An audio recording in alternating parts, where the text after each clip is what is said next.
Hi,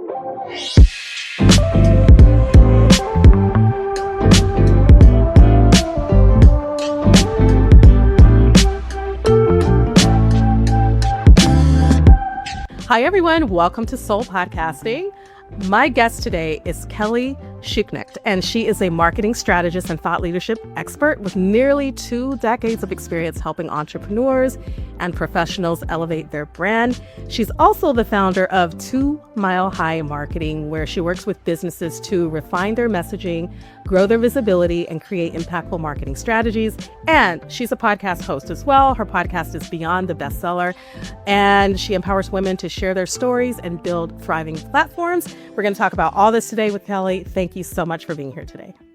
Dimitri, I think you pronounced my last name better than anyone who I've ever interviewed with on a podcast. So you did a great job. Oh, thank you so much. I feel so good about that because I was afraid I would mispronounce names, and I do mispronounce names often. So thank you. All right, Kelly. Well, you have quite a story to share. I want to get straight into your origin story of how you started your business. So tell us the name of your business, and then kind of what inspired you to get into what you're doing today. What do you do? What's this all about? And then just share kind of the messy middle of how things turn out the way they did, but the in-between, because we know as solopreneurs, things are not always easy. It's not glamorous. So how'd you get where you are today? For sure. Yeah. So 2 Mile High Marketing is the name of my business. And it was something I dreamt up 2 years before I lost my job. So the company that I was working for was acquired, and I had this just gut feeling that I was going to lose my job. And so for a couple years, I was dreaming about starting my own thing. I was thinking about what was next for me. I had come up with the business name 2 Mile High Marketing because, of Denver as the Mile High City. I live up in the mountains, so a couple hours west of Denver, in an area where we're at 2 miles high. So it was, it made sense at the time. Actually, after I launched my business, I realized how often I would have to explain that I was not a cannabis marketing company, but that would have been a good name for that too. But yeah. But I enjoy telling the story of where the name came from every time I go out and give a presentation somewhere. I just, make sure I clarify. But anyways, so I kind of hinted already at where I was going with the start of my business. So I was laid off on October 31st, 2024. And the funny thing is I had actually done a photo shoot with a friend. So whenever you see my headshot of me in a pink suit, that was a headshot I did on October 30th. I was wanting to step up my brand and this personal brand that I had that had nothing to do with my job. I was like, okay, I need to have headshots. I need to be thinking about, how I'm going to appear in this business I want to create. Right. And literally the next day I lost my job and I was like, okay, it's time. It's time to do this. Right. Yeah. Yeah. It had the stars were aligned for you. You were already getting prepared mentally for this shift in your life. Absolutely. Yes. So, and I think it's a good point because I think that I had a really head start mentally, right? Because I had been thinking about it for 2 years and I was literally preparing. I was like, I need to have good headshots on my website, not just things that photos I'm taking of myself on my phone. Right. And so I was preparing and on day one, I was still like, I don't know what this is going to look like. Right. And so I started having a lot of conversations with people and just getting my head around what I was, going to do in this business.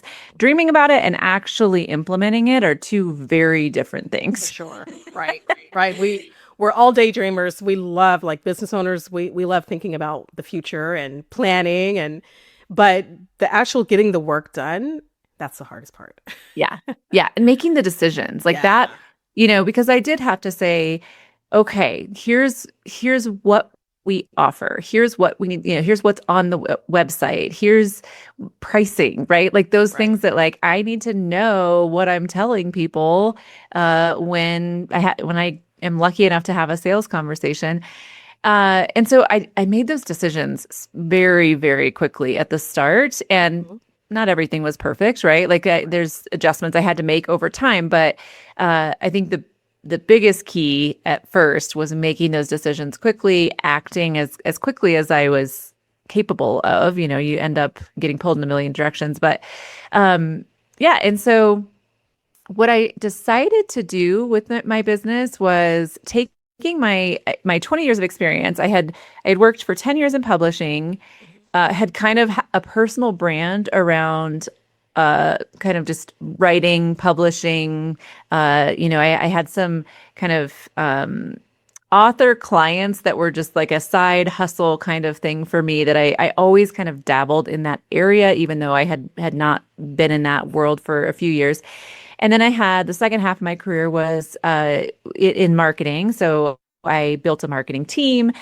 We worked for a thought leader who we helped position as the thought leader in his industry.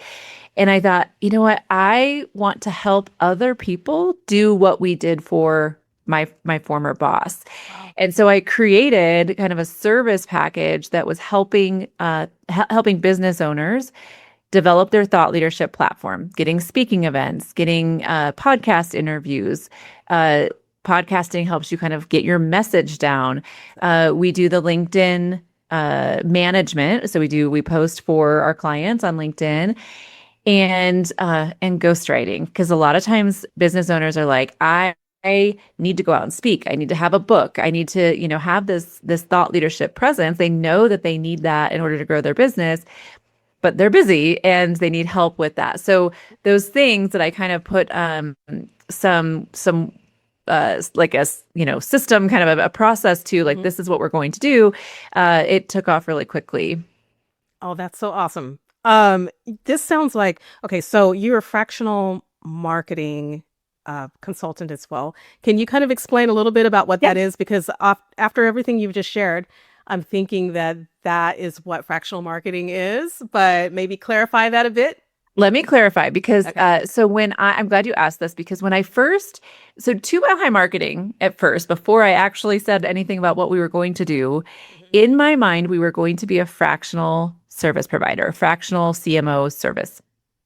Now, if you don't know what that is, it's uh, businesses who, it's like they need more help with marketing, but they can't quite afford to hire a CMO. So they're big enough they can hire help in marketing, but they need it to be fractional. They need it to be part time and not a full time person with benefits and all of that.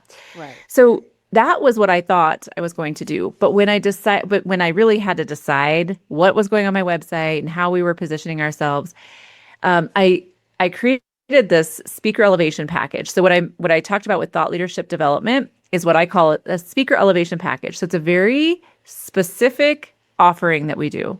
Mhm.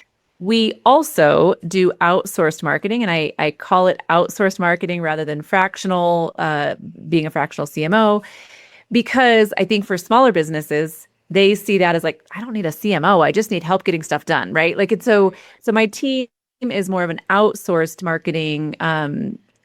We help with that. So it can be very custom to the business and what they need. So we have clients where they're doing their own podcast, and we're helping with the production of it and the release of that. And we're helping with maybe their newsletters, their social media posts outside of Right. LinkedIn, those kinds of things. So all of their marketing needs generally that they need online. Yeah. And Yeah. content like blog posts and, yeah, those types of things that they, again, know they need to be doing. They just don't have the time to do it. And so they can outsource it to us. So we do those two things. And often when I'm on podcasts, I talk specifically about the speaker elevation plan so that I don't overwhelm people with all of the information, right? And that's key to marketing, right? Is make it clear so people know how you help them. But the reality is we do more than just the speaker elevation plan. We do the outsourced marketing as well, and we have some clients in that area where we help with whatever they need. Exactly. Okay, that's awesome. And it's very clear what you do. You do a lot of things, but there's the specific things that you can help with that, that we might have needs that we don't know where to go to. Well, Kelly and her team can offer all of these things. And so I'm wondering what, as far as podcasting, I'm really interested in that part because I know you started a podcast and I'd like to hear your story about that, how you got into that, and then also how you're helping podcasters. Yeah. One of the first things I did when I started the business is I knew I needed to have a podcast because I needed to have content. I needed to, podcasting helps you with refining your message. It helps you with networking. I mean, I meet so many great people just like doing these interviews, you're just connecting with people. And so I wanted to have a podcast that was featuring women thought leaders. Now, I don't only work with women in my business, but that was just something I was passionate about. I wanted to help women spread their message. So I feature female authors of nonfiction books. Wow. Not exactly directly tied to bringing in clients because that's not the purpose of it. It's again for the networking, for the content, for helping women through their writing and publishing journey. So I started that as in my business content and for just constantly refining your message. You learn through being on a podcast what questions people ask you, what they're interested in, and it helps you with if you're going to go out and be on stage, now you know what to focus your presentation on and what to talk about when you're up there. Absolutely. Absolutely. I think that's awesome that you came into podcasting with the idea of how this can be integrated into your business. And I just love that. Tell us the name of your podcast again and just kind of I know you said that you bring on thought leaders and women who are writers, authors. And so what is the name of your show? Because we definitely Yes, want to it check it is out. Beyond the Bestseller. Okay. And the name of it for me was the story behind the name of it is I feel like there are so many people who write a book that it's not about becoming a bestseller. It's not about selling a million copies. It's about getting their message out. And so I ask them in every episode, what for you was beyond the bestseller? What was your purpose in writing this book and getting your message out? I love that. So I think that one of the things I'm thinking is that, a lot of podcasters are on this hamster wheel, right? Of creating content, churning out content, being stuck, episode after episode. And what you do in thought leadership kind of reframes the way they think of what they do. How do you help podcasters really just tap into thought leadership as opposed to just being a content creator? So part of what we do at the beginning of working with a client during onboarding is we help them with coming up with we call it a presentation brief. So it's like, what is the topic, kind of a brief description of what you would talk about. Again, this is more for like getting on a stage, but it's related because it's going to be similar messages that you're sharing when you're getting on a podcast. Right. And then 3 key takeaways. So we create 3 to 5 of those for every client. And then those are also kind of the go-to topics for podcast interviews. So we help them with getting kind of framing those messages so that they are clear when they're going out. These are the things we want you talking about in order to really start getting that message out. I love that. You have the way that you approach it and the things that you guys do to help thought leaders. I feel like it's just kind of building up the solopreneur, the business owner to think about themselves in a way that's much bigger than, okay, I've just got to create this content and get it out there, but really just sharing from their heart, from their soul, things that they're aligned with. I love all that you're doing, even in just helping authors on your podcast, just helping them see their role as a leader in their industry. So I guess I wanted to ask you just if you have any advice for solopreneurs in terms of how to show up consistently without burning out. And that's my other question. Besides how do you help them, but how do you yourself not burn out with content and with showing up as, the person you are in the space you are, doing life, but also doing these projects and working this business and being a podcaster. All of this takes a lot of energy. So how are you not burning out? And then how do you help Yes. others to do that? I think the biggest thing I learned pretty early on, I was doing a lot of podcast interviews I do a lot of content. So whether it's on TikTok or LinkedIn or, blog posts and things like that. After a few months, I was like, oh my gosh, I just feel like I'm pulled in a million directions every day. It's like I'm, in a sales call and then I'm going into a podcast interview and then I'm trying to get my LinkedIn post out for the day and, that, right? And one of my employees said to me, like, maybe you could batch the podcast interviews all in one day, which seemed like, oh, I can't do that, right? And I told you before we were recording, I try to record all of my episodes on Thursdays, and that has saved me because it's like my brain then is in podcast mode on Thursdays, even though if I have other time, I can do other things. But I just know on Thursdays, this is what I'm doing. I need to put on some lipstick. I need to put on something I want to be presentable wearing, right. Whatever. But I also just in my mind, I'm in that mode all day of doing that, right?